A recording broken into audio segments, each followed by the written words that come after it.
So when you first came out of college, you knew you wanted to write. What steps did you take to pursue that?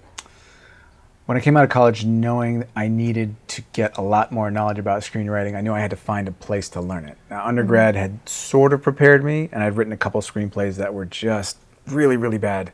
And I knew that, okay, obviously that's not going to get me where I want to be. So I was fortunate enough to discover this thing at UCLA where you take 2 classes a week at nights, and you can work during the day. You get a lecture, and then you have a workshop, and you write 2 screenplays in the course of a year. And so that was really, really helpful in helping me get the knowledge I needed to become a better screenwriter, to learn about the history of storytelling in cinema and all that. Because as I had heard from an expert that I talked to back before I started this journey, he told me that the first 2 years of your writing career, everything that you write will be terrible. You just have to accept that and just get it out of your system. Like, literally think everything that I'm writing is just clearing out the junk to get to the stuff that is actually going to be good.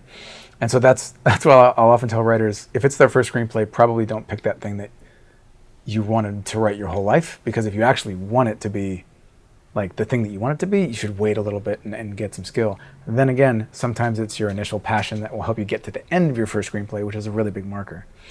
So after gaining the knowledge of screenwriting at those classes at UCLA, I knew that the best way to get better is just to keep writing, keep learning, keep watching movies.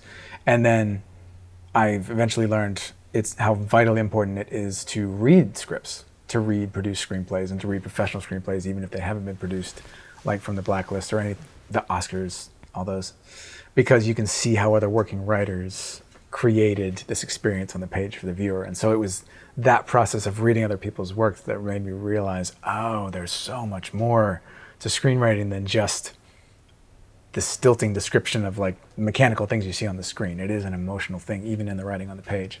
So that was a lesson I didn't expect to learn. But once I did, started to pass it on to every writer that I could try to help.